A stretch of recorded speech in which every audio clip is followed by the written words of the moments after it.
Okay, thanks y'all for being here on this Thursday night. Maybe it was short notice, maybe it's the night. Either way, I'm at least happy to have those of you here. I hope I will use this time well for you as we talk about kind of getting ready to apply. Tonight's session is hopefully going to be a little bit more big picture. There probably and hopefully will be questions as we go through the night. So what I'll ask, if you all don't mind, is to throw any questions that come along the way. Sydney and Tiffany, this is where I'm going to sort of utilize y'all as people who have done this before. Y'all don't necessarily have to answer the questions. If you want to answer the questions, you can. But I do want us to kind of bring that back up to the big space, even if you don't necessarily want to identify who it is that sent the question. But I do ask, you can either put them in the big chat for everyone to see, or you can send it privately to Sydney and Tiffany as we go through the session about questions that you would want me to address.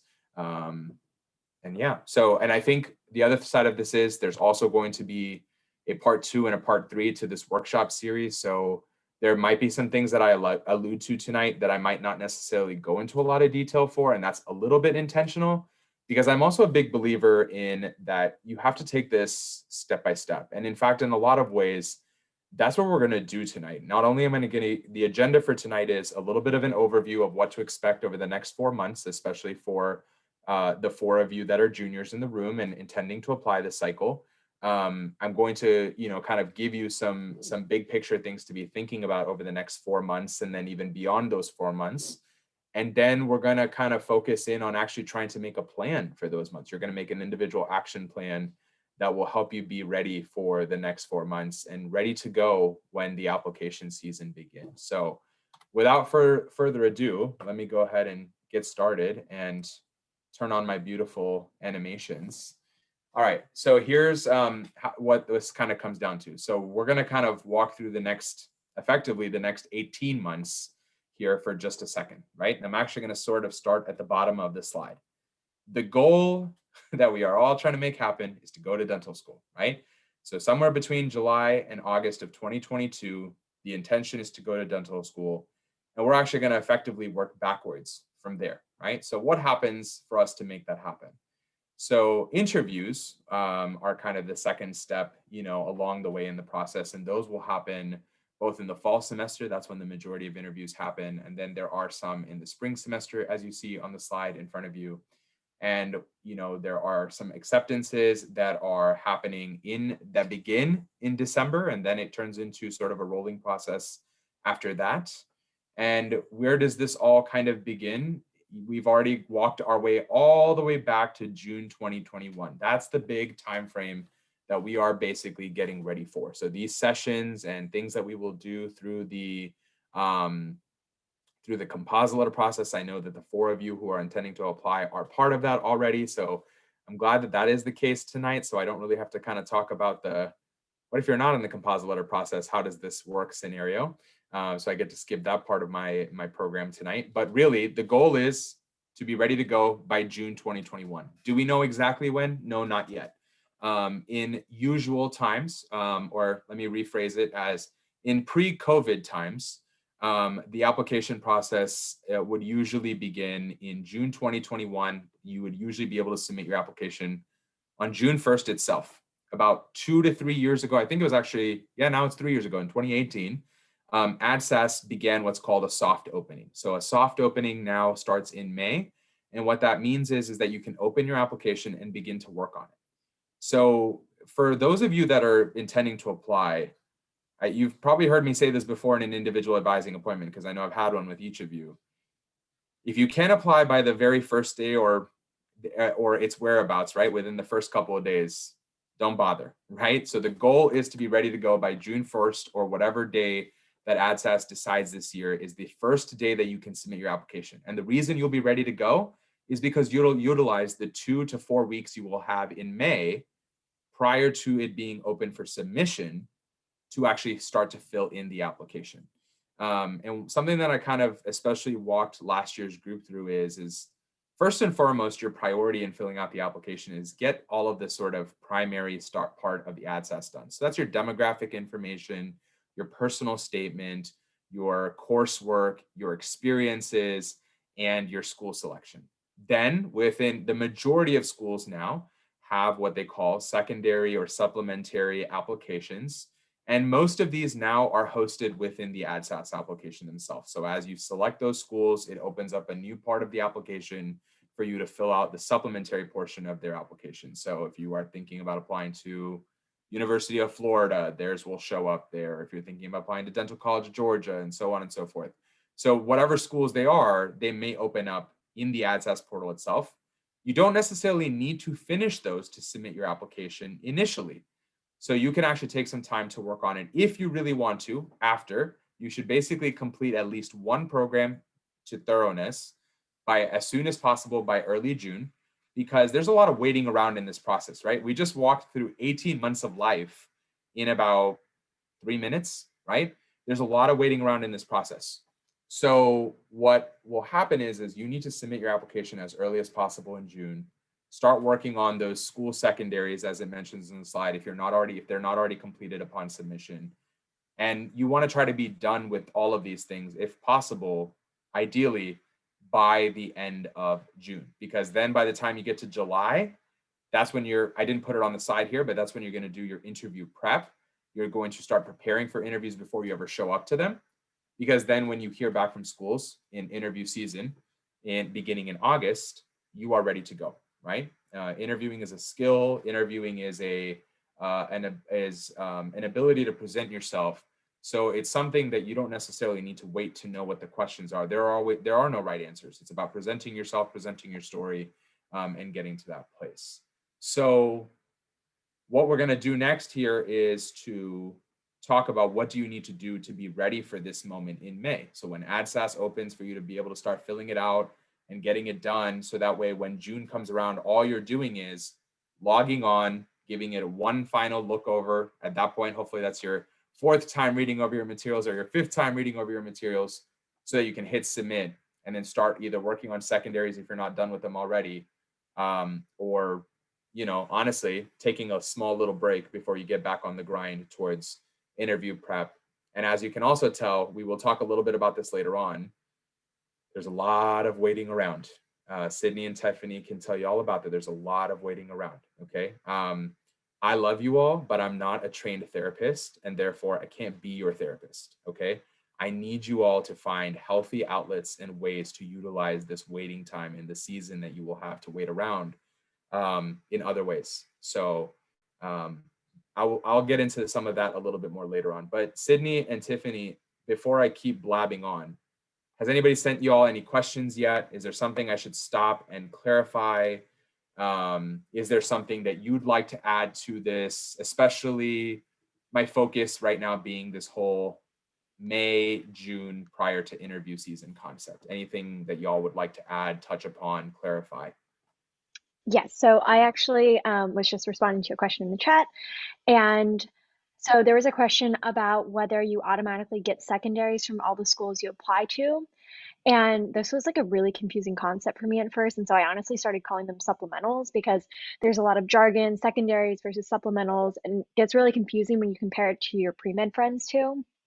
So with AdSense, the way it works is like there's four little tabs, and on the fourth tab, it has school specific information.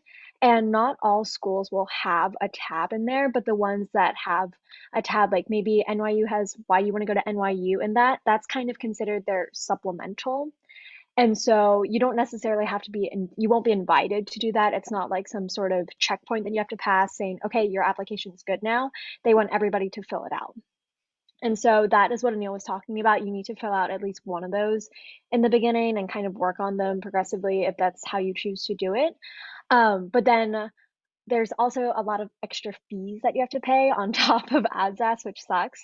You usually have to go through like the school's website and research how they want like the extra anywhere from I think $30 to $100 for just submitting to their school. I will say there's a couple of schools that do have secondaries in the more traditional sense, where once they review your application, then they ask for a supplemental essay or essays after they reviewed you and deemed you worthy, for lack of better words. So definitely, like once you open AdSense, it'll make a lot more sense, but it's not something like bad if you don't get an extra one. Like the latest supplemental I got was literally in December. So it's a huge waiting game. Thank you. I think that I've always, I feel like, done such a bad job of explaining the concept of supplemental slash secondaries. I need to like rewatch this later and like adopt what you said. So thank you for that. Any other questions for now on anything that was just covered, whether something Sydney said, something I said? Tiffany, is there anything you want to add? Anything that we didn't touch on that you experienced through sort of the beginnings of the process in May, June, maybe even into July a little bit? Not really for now. Yeah, I think you did a pretty good job. Cool. Thanks. One thing I will add before we move on is to keep track of like what schools had secondaries versus embedded supplementals versus a supplemental fee. I made a spreadsheet saying like, okay, how much is the fee? Did I pay it? Like, is the supplemental in ANZAS or is it separate? Do they send it to you after they review your application? It was just kind of a double check for me so that I was sure that I wasn't missing anything. Yeah. Well, adding on that note, I do think that having a spreadsheet is super important. I actually have a full spreadsheet of all the supplemental fees, status updates, and also I think one thing that really got to me was keeping track of all the username and passwords for each portal. So some schools, they require you to have another, they want you to sign up for their school's portal, or they want to give you a student email very early on in the application process. And sometimes it is really difficult to track all the websites and usernames you have created in the process. So I'll really recommend, actually, maybe I can share my template with everyone. I'll drop the link in the chat to keep track of all of those things. It's really confusing sometimes. That would be awesome, Tiffany. Thank you for doing that. And I think when people go back and watch this recording, they probably will not have seen Sydney and I nodding vigorously. I think everybody else saw us nodding vigorously to everything Tiffany just said. But for those of you who eventually watch this recording, we were nodding very aggressively to everything that Tiffany was saying. So definitely heed that and take that in and possibly rewind the past minute to even watch that back. But let's keep going to kind of, talk about, so is now the time? Are you ready? I kind of define readiness in two realms, two dimensions. I think there's the logistics, right? The to-dos. We're about to talk about a lot of those things. Prereqs, DAT, letters, blah, blah, blah, blah, blah. All the stuff, the stuff that you all have sat down and talked with me in appointments about, the stuff that we've been, trying to plan out when we created that 4-year plan when we first met a couple years ago, all of those things. So to me, easier said than done. I know I'm not a student. I haven't walked your shoes, but the logistics is the easy stuff, right? Or at least the stuff that we can figure out. I think the harder part of all of this is the psychosocial readiness, as I like to call it. And I think I put 3 questions there for you to kind of ponder for a second. Are you mentally ready? Are you emotionally ready? And are you spiritually ready? It's easier said than done for me to say this, and I will definitely let Sydney and Tiffany talk about this a little bit later on because I'm going to move us forward at least to cover some of the logistics here. But the application process is a very soul-bearing process. You have to be ready to put it all on the line. Your soul, your heart, your mind, everything that a lot of you have been working towards. And some of you, like I've said, we met back in your first year and I've known how much you want this. I know how much you've been thinking about this. I know how much you've been planning for this. Some of you may have even probably cried in my office, right? So like we've shared tears together. We've done that. So it's not easy to apply in the sense of there's a lot of time and investment that you're going to put in. So I think a lot of times initially people are like, oh, like, yeah, it's a lot of money to apply, but if it doesn't happen, I'll just do it again. And I mean, that is a possibility in all of this, but I think there's a lot of burden that you put on yourself when you go through this process. And in many ways you have to, right? You are going to take on a very noble profession to be somebody's dentist or a specialist in dentistry. And therefore, I think there's a lot that you have to put on the line. So I think that's something I really want. And the only person who really knows those answers to that psychosocial readiness is you. You have to ask yourself, you have to reflect with yourself, you got to be honest with yourself and ask those questions. And trust your loved ones too. Talk to your loved ones. Do they think that you have been stressed beyond belief and you're not being yourself? Maybe you're someone who's very smiley, and very always happy and very positive, and lately you've been a little bit of a downer. Maybe you're snapping all the time. Maybe you're getting frustrated all the time. Maybe the pandemic has worn on you. I mean, there's a lot of different things that we're all dealing with right now. So this is, I mean this sincerely, asking yourself these questions of your mental readiness, your emotional readiness, your spiritual readiness. And spirituality doesn't have to be faith or religion if you're not of the believing type that way. Spiritually is also just all of your holistic overview and your holistic development. If you're not ready, if you're not there, if you're not happy and positive, and if most importantly, if you're not confident, because if you don't believe in yourself, nobody else will believe in you. These schools will not believe in the stories that you have to tell them and convince them of. So you have to be happy and ready to do this. So I promise I will let Sydney and Tiffany touch on this concept of psychosocial readiness in just a little bit. But what I do want to do is let's quickly cover what should you be ready with from a logistical standpoint, right? You probably, most of you in here probably already know this. Sometime by May, take your DAT, of course. Have your personal statement ready to go. Begin exploring schools and deciding which schools you might even want to apply for. I might even recommend doing a little prereq evaluation, right? One of the many ways that you might decide where to apply to schools is based off of prerequisites. And we will have one of the workshop series, the one in April, will actually be very singularly focused on school selection. So I promise we will get into some of those details later. For tonight, I'm going to talk about it a little bit more broadly. So think about where you want to apply. Those are things to be working on over the next little bit. And the four of you that are juniors in the room, I know are in the PHA composite letter process. So you are going to be sending your rec letters this way. So the other kind of logistical to do is keep working through the PHA composite letter process. That means if you haven't already had your meeting with Dr. Batisky, when your interview window opens up, make sure you sign up for an interview with him. Make sure you are starting to already talk to your recommenders about letters of recommendation, because there's a deadline in April coming up about putting their names into the recommendation hub within the compositor application. Then there is the activity log update that will come in May. And then you will actually have to submit the application and then tell us one final step of, we need some other information to be able to actually deliver your composite letter to AdTest. But these are the logistics that over the next 3 to 4 months, you want to have kind of covered up.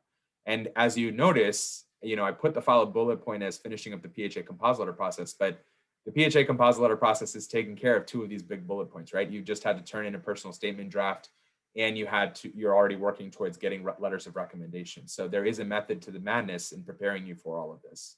So the other big things to just sort of actively work on, if you haven't already done these things, is when are you taking your DAT? And begin to explore your schools.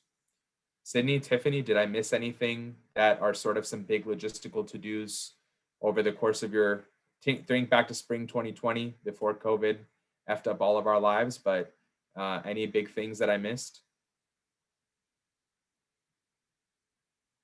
No? Okay. They're both shaking their heads, so I'm going to go ahead and keep moving here. I have a quick question. Yes, go ahead. Okay, sorry.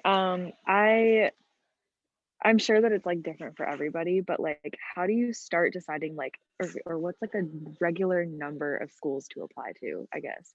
Like, what's the good range and like, what's too many? Well, let me first put Tiffany and Sydney on the spot. Sydney, how many did you apply to? If you're willing to share. 13? I don't mean, sorry, 13? Okay. I think 13, yeah. Tiffany, how many did you apply to? I applied to 15. Yeah. I would say that in my 5 years of doing this, I typically see people range between, I think on a healthy basis, I think about 8 to 15. But I think the honest answer is applying to dental school is hella expensive. And I actually realize now that we're talking about it, I probably should have put it in these slides. It's much more expensive than other healthcare professional program. Sydney just mouthed something. But it's much more expensive than even your pre-med peers, at least from a per school and per application basis. It's more expensive than applying to medical school. It's more expensive than applying to pharmacy school, PT school. I've actually run the numbers, and dental school is the most expensive process in all of this. at least from an application standpoint. So my honest answer is I can't tell you how many it'll apply to because I don't know your financial circumstances and you don't have to tell me those things. But that is a conversation to have with yourself and the people who control the purse strings in your life. If that's you, awesome. If that's not you, then make sure you're talking to mom, dad, guardian, partner, whoever, and ask them about, what's our budget purse string carrier.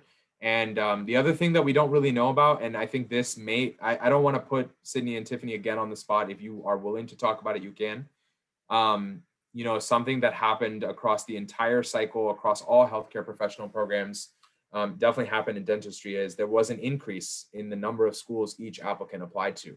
Some schools saw an increase anywhere between 25 to 40% in applications because what happened is as COVID went on and continued on longer throughout the summer and people realized like, well, shit, we're not going nowhere, right? We're not traveling for these interviews. The money that was once budgeted to travel to an interview, maybe an interview would have cost you on your budget about $500, $300 to $350 for a flight, $100 for lodging, $50 for food, whatever. That $500 now, hey, maybe I'll just throw in another school, right? And so because that happened, you start this particular cycle, the 2021 cycle, which Sydney and Tiffany just participated in, there was a 25 to 40% increase across a variety of programs in terms of the number of applicants they got. And it's not necessarily because there was a massive increase in the total number of people who applied. It's just that the people who did apply all applied to more schools than normal because they had more money to burn.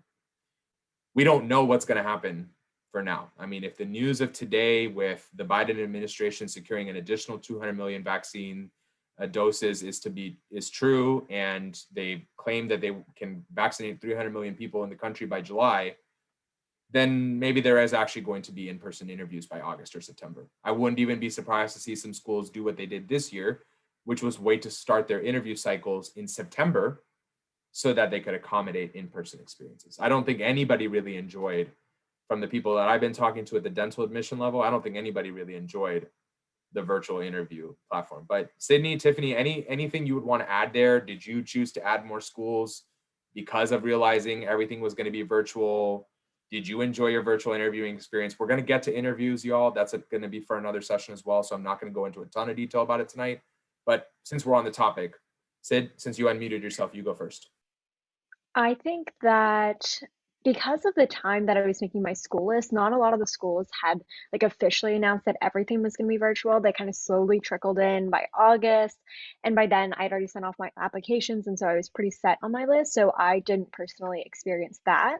I will kind of speak to virtual interviewing, and the first couple were extremely stressful because there are so many things that you're worried about. Internet connection, I like looped an Ethernet cable through my apartment just to make sure that I didn't get cut off, kind of thing. But I will say, in hindsight, like it's kind of a blessing and a curse because you didn't have to pay thousands of dollars to spend a night in a hotel, find a dental student to like live with, pay for the flight. And it allowed me to kind of like stay more engaged academically at Emory. And so I think there are a lot of things you miss out on, like talking to dental students in person, seeing the facilities. But I actually kind of liked the virtual interviewing. I thought it was convenient. For me, I actually did apply to more schools. I think because of the virtual interviewing scenario, and I do think that there are pros and cons to interviewing online through Zoom. Like Sydney, the first few were very stressful, and I could tell that both the students and the interviewer were both getting used to the online interviewing kind of situation. But I would say after the first few, it really did became really convenient on just thinking about all the cost we're saving, and also you just get really good. I just think honestly, online interviewing would be for me, it's actually not as nervous as in person. You get to be maybe in an environment that you're familiar with, and perhaps even have some notes or anything you need nearby. So honestly, that is something that I think is really helpful. Asya, did that answer your question? Yeah. Okay, Cool. Well, so Thank one other you. thing to kind of on that very note, I think your question was not a bad segue at all, because I think the other thing that I want to at least kind of give you some thoughts to be thinking about, again, we will touch on school selection in much more detail at one of our later workshops. But some things to look for is if there are DAT minimum scores for programs, do they have a shadowing requirement? If so, how many hours is that? What is their take on the pass fail policy, right? At Emory, we call that SU, right? Satisfactory, unsatisfactory. Prereqs, as I just kind of alluded to in the slide earlier, some schools have various courses they require, such as microbiology, anatomy, physiology, biochemistry. Certain schools also these days highlight things like cell bio, genetics, etc. I think your really specific bio classes like that are not as important, but I do things like, have you taken microbio? That's going to be something to use as a determining factor. Have you taken biochem? That's going to be used as a determining factor. Do you have anatomy and physiology, or some combination or some compartmentalization of those courses? That's going to matter in terms of deciding where to apply.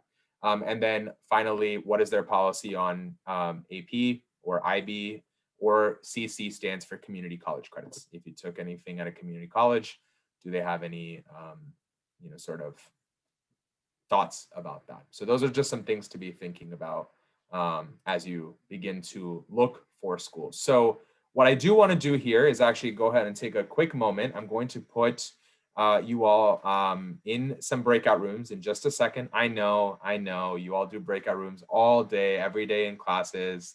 But here's what I want to do. And the reason why I want to do it is we've actually covered most of the material about this. I'm going to give you just a few minutes. You don't have to spend a lot of time on this, but I'm going to put you in some breakout rooms. I'm going to pair you up. So I'm going to just do it randomly. And Jimmy, I'll keep you here with Tiffany, Sydney, and I, so that if you have any questions as you've been hearing all this as a sophomore, you're welcome to stick around and answer with us. Matt, Lasia, Beryl, Ina, I'm going to put you all in some groups and let you all pair up and talk about these questions. As you hear all this stuff, as you think about the logistics, and in particular, I really want to know, or I would love for you all to discuss sort of what I mentioned earlier, the psychosocial readiness. What are you feeling confident about? And on the flip side, what do you have to work on before May? If you want to even go deeper and kind of really open up to your partner, what are you nervous about? And don't say, I'm nervous about not getting in. That's a given. We're all nervous about that.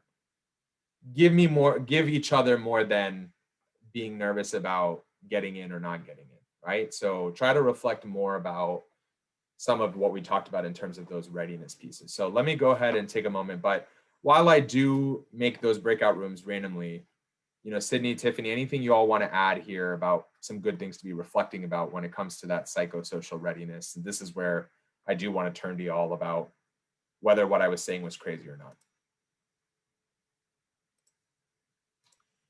Not crazy. Anil said the Thanks. same. Yeah. Anil told these exact words to me and Tiff in like the workshops that we had last summer when we were applying. Find a hobby. After you submit your application, don't sit on your email. Like, you will not get anything except application complete emails for probably the next 2 to 3 months. So there's no point in just sitting anxiously. Find something that you really love to do, learn something new. Yeah, I think that was the best piece of advice, and it really kept me sane. And I think it's also good to be aware of knowing that your mindset may change over the course of the application cycle. I was just talking to another person about this last night.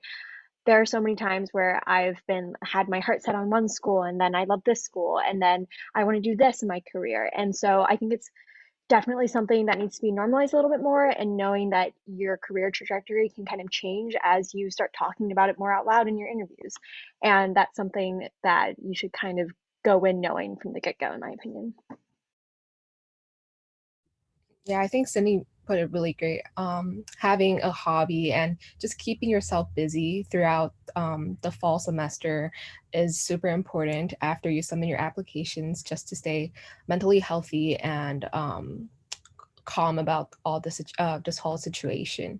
And also, I think that before applying, just really be realistic about what you're going to expect in the next 4 years. You're about to apply to dental school, which is going to be 4 years of very difficult and extra challenging work. So I do think it's really valuable to make sure that you are up for that. And also another thing is keeping yourself, keep an open mind regarding your career trajectory. It changes all the time. I feel like a lot of people maybe you just feel very passionate about certain specialties or a specific field of study in dentistry. But honestly, keeping an open mind would help you a long way throughout this process. Cool. I'm going to go ahead and thank you for both of y'all for adding that. And I'm going to go ahead and open the room so y'all can go hang out. I'll give you all a couple minutes and I'll call you back. And I will also, I should have caught that on the recording. That was pretty good, but whatever. It happened. The moment was missed. That was something that those of us who got to be here tonight got the wisdom on. So there we go. Okay, so here's what I want to kind of close us out with. Wow, it's already 9:20. I want to close us out with in terms of where do we go next with all of this? Like I said, we will have additional sessions. We'll have some walk-ins. What I will tell you is this, or let me get there later. Actually, let me go ahead and just kind of cover this part. What I want you to do is start to begin to make an action plan. As I always like to say, show, don't tell, right? There are many, many different skills and competencies that are important and necessary to being a successful dental candidate. So you don't have to have just dental experience. So this actually even kind of connects to what we were just talking about with shadowing.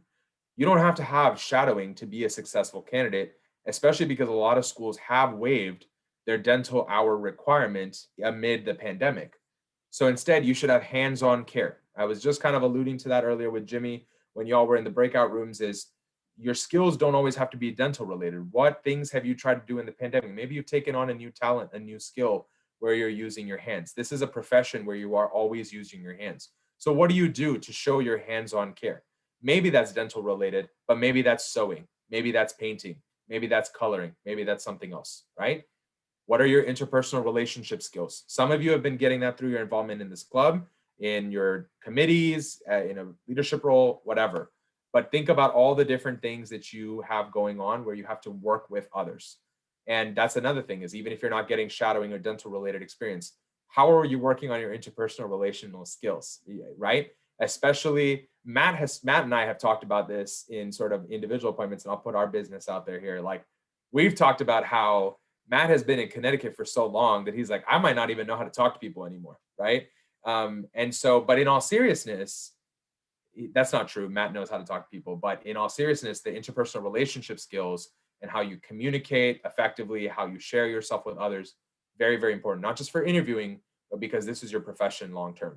Ownership. What ownership is referring to is leadership. What are you taking responsibility for? What are things that you care about a lot?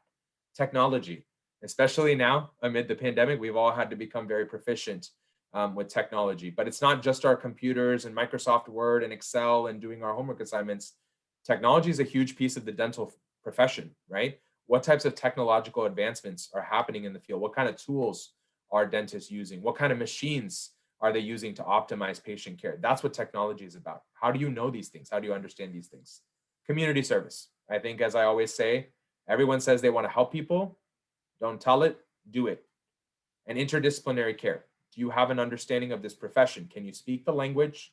And are you able to kind of subtly answer, why do you want to do dentistry and not something else? Why do you want to be a dentist instead of a PA? Why do you want to be a dentist instead of a nurse? You are not going to talk about those things in a way to specifically lay those answers out in a conversation with someone or an interviewer. You're not going to be like, so let me tell you all the reasons why I don't want to be a doctor, a nurse, a PT, a PA, a pharmacist. And then finally, here's why I want to be a dentist. Just point out to why you want to be a dentist, but it should have a fundamental understanding of healthcare being a team sport and a fundamental understanding of what can a dentist do that other healthcare professions can't do, and why is that important to you. All right, so that's an action plan. I want you to be thinking about some of that as this goes on, and if you need experiences to build some of this, maybe it's time for us to talk or seek some advice or whatever. So what I want you to do is to, on your own time, I want you to make some monthly goals. So we've got still about half of February to go. I know February is very short and February will be over in 2 weeks, but we still have a little bit of time here in February. I want you to kind of think a little bit about what can be done over this next month of February and in terms of any of these logistical items or getting involved items or, your reflection or anything like that. What are you going to be working on in March? What are you going to be working on in April? And besides starting to fill out ad tests, what are you going to be working on in May? And think about your schoolwork in all of this too. So as you set these monthly goals, okay, I got 3 tests for whatever class in April. So I have to put that into my action plan. I've got finals in May. I got to put that into my action plan. I got that big paper for Goddard's class in Matt's case that's due in April. I got to put that on my action plan. Whatever the situation is, put those details into your action plan, right? Make that work. I'm applying for something. I should put that in my action plan, whatever. So put all of these details into the action plan. Specifically from a dental standpoint, place the logistical stuff into these months. When are you doing your personal statement, drafts, feedback, and revisions? I know I owe you all some revisions, but actually, if you don't mind, send me a little message at the moment. If you hate your personal statement draft and you don't want me to read that one, I'm going to tell you a little secret. Oh, this should not go on the recording. Never mind. I'm going to talk about that later. Forgot about that moment. We're not going to talk about that right now. So anyways, when are you doing your personal statement drafts, feedback, and revisions? When are you going to begin exploring websites? Take a look at the school websites, talk to the 21C grads, which means Sydney, Tiffany, others in the club that have gone on, that are going to dental school. Talk to them about their experiences with schools. There is no better person to tell you about schools than someone who plans to go to these schools and or someone who's interviewed at these schools. I have 5 years of experience in this. I've met admissions people from all over. I have some people that I can call and text for just random questions and answers. But even then, I can't tell you about these schools the way that they can. Talk to them. And there is a wonderful tool where you can find a lot of these things I mentioned earlier, things like their pass-fail policy, AP and community college credits, prereq preferences in the ADA Dental School Explorer.